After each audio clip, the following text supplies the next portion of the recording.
அவருடைய அடுத்த மாநாடு எப்படி நடந்தது? அல்லோகலப்படலையா? அதுல திருந்தினாரா?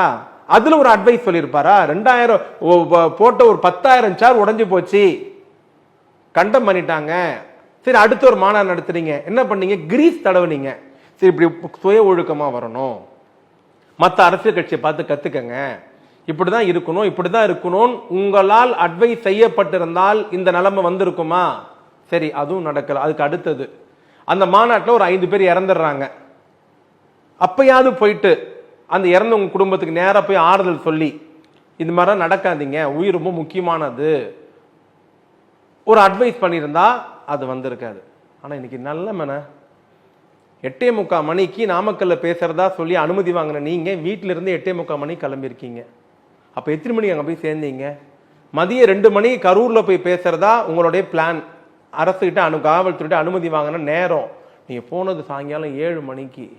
செத்ததுல 7 பேர் கரூர்காரங்களே கிடையாது. திருப்பூர், ஈரோடு, நாமக்கல், திண்டுக்கல். அப்ப உங்களுடைய நோக்கம் என்ன? உங்களுடைய சுயநலத்திற்காக கூட்டம் கூட்டணும்னு 23 சட்டமன்ற தொகுதியிலிருந்து ஜனத்தை கொண்டு தான் நிக்க வச்சிருக்கீங்க. தன்னழிச்சு அவரை கூட்டம் இல்ல. இருந்திருந்தா ஏன் திண்டுக்கல்காரன் சாவறான்?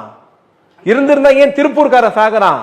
இருந்திருந்தா ஏன் ஈரோடுக்காரன் சாவறான்? உங்களுடைய சுயநலத்துக்காக கூட்டத்தை காட்டணும், இவருக்கு பெரிய ஒரு மக்கள் எழுச்சி இருக்கு, பலம் இருக்குன்னு போலித்தனமா காட்டணுன்றதுக்காக 23 சட்டமன்ற தொகுதியில் இருந்து ஆட்களை அழைத்து வந்து நிற்க வைத்தீர்கள். கட்சி நிக்க வைக்கிறீங்க. விஜய் இதுவரைக்கும் கட்சி ஆரம்பிச்சு ஒரு 5-6 கூட்டங்கள் போட்டிருப்பாரு. இங்க எங்கேயும் வராத பிரச்சனை கரூர்ல ஏன் வருதுன்னு கேக்குறாங்க. எங்க பிரச்சனை வரல?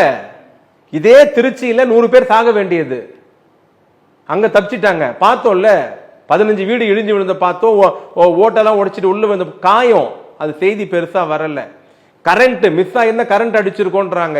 இந்த விஷயத்துலங்க என்னென்ன போலி தன்னை காப்பாற்றிக் கொள்வதற்காக. நான் என்ன கேட்கிறேன், எல்லாம் அப்புறம் இருக்கட்டுங்க, யாரை பார்க்க வந்தாங்க? அங்க உன்னை பார்க்க தானே வந்தாங்க. உன்னை பார்க்க தானே 8 மணி நேரம் நின்றுந்தாங்க. தண்ணி இல்லாம, சாப்பாடு இல்லாம. எந்த கட்சியாக இருந்தாலும் ஒரு தலைவர் பிரச்சாரத்துக்கு வராருன்னா அந்த கட்சியுடைய 2ஆம் கட்ட தலைவர்கள் அந்த இடத்துல ஸ்பாட்ல நிப்பாங்க, ஒழுங்குபடுத்துவாங்க, தேவையானது ஏற்பாடு பண்ணி தருவாங்க. தண்ணி இல்ல, 8 மணி நேரம் 9 மணி நேரம் நின்றுட்டு இருக்காங்க. சாப்பாடுக்கு வழி இல்ல, பட்னி, கேர், மயக்கம், கீழே விழுறான், கீழே விழுந்தா தூக்கி விட ஆள்ல மெரிச்சிட்டு போயிட்டாங்க.